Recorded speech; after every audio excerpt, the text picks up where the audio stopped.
बोलिए सियावर रामचंद्र की जय। हनुमान जी महाराज की जय। बंदो हनुमत लखन संग रिपुहनु भरत सुजान। सिया राम जी को नमन गाऊं हरि गुण गान। सियावर रामचंद्र पद जय शरणम। हाँ भैया, रामचरितमानस के प्रेमी सज्जनों, परशुराम जी कभी तो लक्ष्मण जी को डांटते हैं और जब देखा कि कोई असर नहीं हो रहा है लक्ष्मण के ऊपर तो फिर जनक जी से शिकायत करते हैं। जनक जी बेचारे क्या बोलें, पहले ही से डर पे हुए थे वो तो। फिर राम जी को संबोधन करते हुए कहने लगे कि तेरा छोट कुमार कोट बड़ भारी, ये छोटा बड़ा कोटा है विषय से भरा कनक का घट जैसे। अरे जैसे सोने के घड़े में विष भर दिया हो, देखने में बड़ा सुंदर दिखाई देता है, बड़ा गोरा है। और इस प्रकार से बड़ा अपमान किया लक्ष्मण जी का। पर राम जी ने भैया बड़ी विनम्रता के साथ में उनके उफनते हुए उस ज्वाला को अपनी वाणी रूपी जल से उसको जो है ठंडा कर दिया। कह दिया कि महाराज ये देखो, आपको धनुष बाण धारण किए थे आप, इसलिए आपको समझ नहीं पाया कि आप ब्राह्मण हैं, इसलिए वो क्षत्रिय समझ करके बात करता रहा।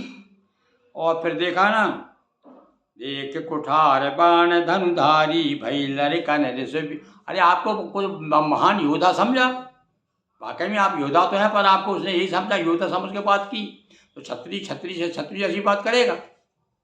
और यदि वो जानता, तुमको चीन जाता, तो वो तो हमारा वंश का स्वभाव है, क्षत्रियों का स्वभाव है कि कोई किसी की बात सहन सहन तो होती नहीं, कोई बात किसी की सहन थोड़ी कर सकता है। तो वंश का स्वभाव है, रघुवंशी कभी किसी के सामने झुकते नहीं हैं और ना किसी की बात सुनते हैं। और तुम यदि मुनि की तरह आते, जैसे साधु लोग ब्राह्मण लोग उस तरह आते तो आप तो साष्टांग दंडवत करता। अब इस प्रकार से क्या क्या उनको और भी ज़्यादा उकसा रहे हैं भगवान हैं। और फिर धीरे से कहते हैं कि भैया महाराज जी हैं, अरे आपका और हमारी तो बराबरी हो ही नहीं सकती। अब यहाँ पर भैया और बिल्कुल डाउन कर दिया उनके क्रोध को। देखिए क्या कहते हैं, अरे महाराज आप तो कहाँ, परशुराम ब्राह्मण है, ब्राह्मणों में 9 गुण होते हैं वो, और क्षत्रिय में 1 ही गुण होता है, तो आप बताओ। और फिर एक और देखो उदाहरण क्या दे दिया, उनने कह दिया था कि अपना नाम हटा दे तू, अब नाम रख। पहले उनको मन में जलन हुई कि मेरा नाम राम है और ये भी राम बन रहा है, तो अपना राम जो है नाम छोड़ दे। तो धीरे से कहते भैया अरे मेरा तो छोटा ही नाम है, आपका तो बड़ा नाम है, आपका तो फरसा सहित है, हाँ परशुराम, मैं तो केवल राम हूँ। ऐसा कहकर के फिर और उनको फुला दिया और थोड़ा थोड़ा क्रोध उनका धीरे धीरे कम हुआ।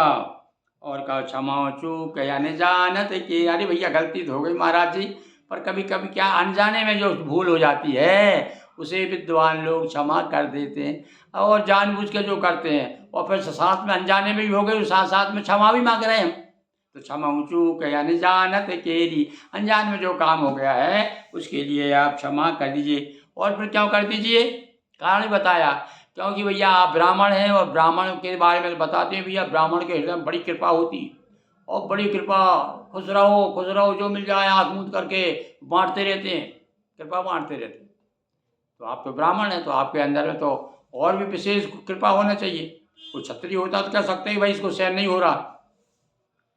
हम ही तुम ही सरी पर कस नाता कहो तो चरण कहाँ। आप देखो उदाहरण दिया एड़ी से चोटी तक का, कहाँ तो चरण, कहाँ पाँव, और आपका कहाँ माथा और कहाँ हमारे पाँव। कहने का अर्थ है कि महाराज हम तो सब तरह से आपसे छोटे हैं।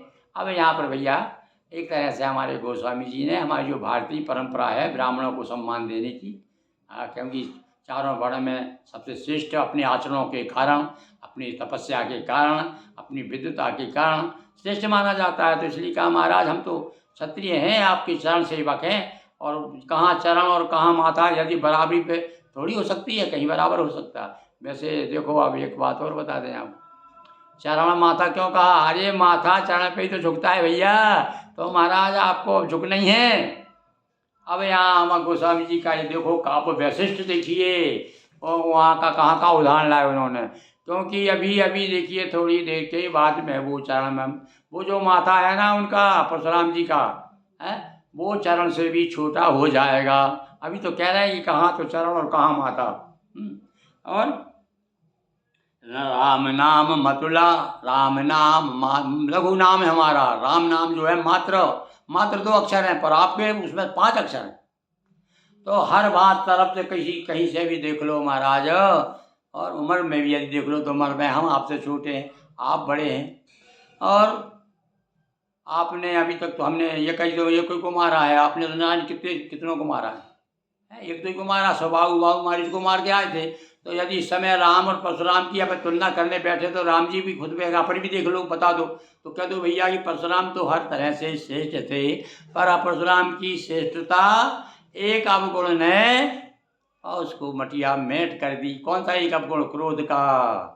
तो राम जी ने कह दिया कि जो क्रोध करेगा और वो अबोध हो जाएगा, उसको बोध ही नहीं जाएगा, वो तो अज्ञानी समझ लो आप।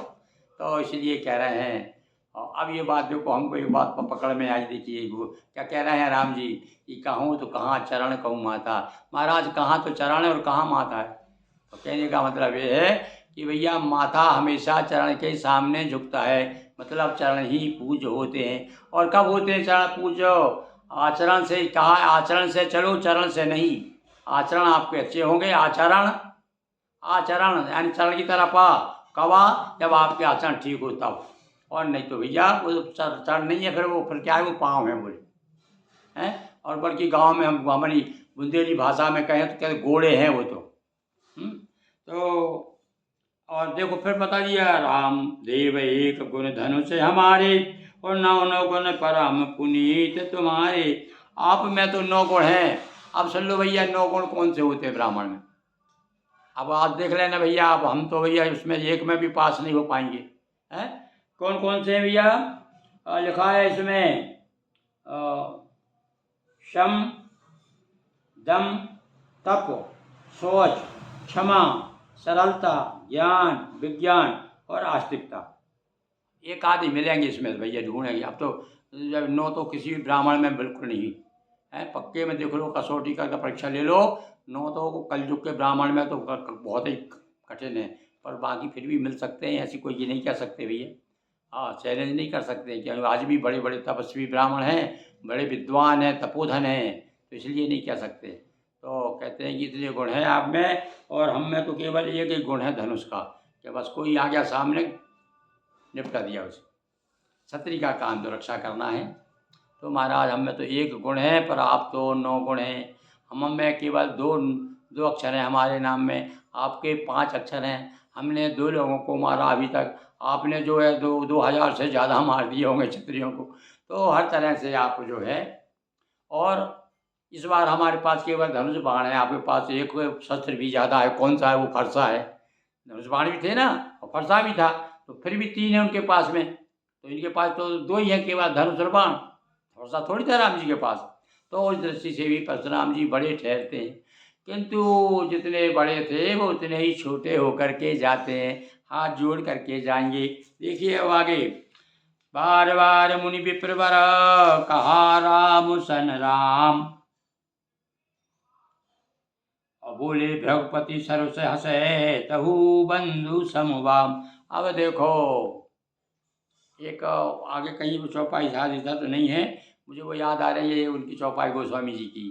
उन्होंने कहा कि यद्यपि सलिल समान सलाई जोंक जिमी, जल जोंक जो गोंच होती है, इसे हम गोंच कहते हैं, जो खून चूसती है, वो यद्यपि जल तो सरल है और बह रहा है अपने धुन में, किंतु वो हमेशा उल्टी बहती है, इधर जाती उल्टी जाती। बोले ये कहीं वो ऐसा ही है, वो जोंक होती है वो हमेशा उल्टी बहती, यानी उसको काटती हुई निकलती है। तो कहते हैं भैया ऐसे ही कुछ लोग होते हैं कि उनसे आप सीधी बात करो, सहज बात करो, पर वो उनको मिर्ची लगती है, वो समझते हैं कि ये तो वही मेरे खिलाफ में ही है, गलत ही बात बोल रहा है। तो देखो इतनी बार बार बार विप्रवर कह रहे हैं, बार बार पंडित जी कह रहे हैं, बार बार हाथ जोड़ रहे हैं, और फिर भी क्या कह रहे हैं वो? बोले बृहस्पति सर्व से हंसे तहु बंधु सम। अरे तू भी तेरे भाई की तरह उल्टा चलता है, टेढ़ा है तू भी।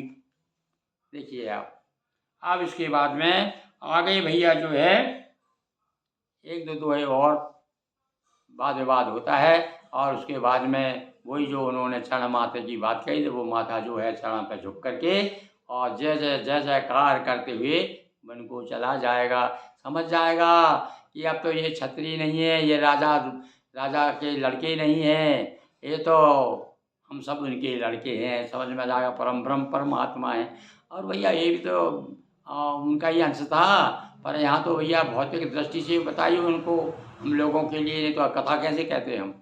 तो इस प्रकार से आज बड़ा सुंदर आनंद आ गया, और आगे कल का फिर हम आपको आगे बताएंगे कि क्या प्रसंग चलता है। और ये 282 दोहा तक हम आ गए। बोलिए सियावर रामचंद्र की जय, नर्मदा मैया की जय। नर्मदापुरम सुविख्यातम रेवाया दक्षिणे तटे सेवाश्रमेषु रास्ता देवी नर्मदायै नमो नमः।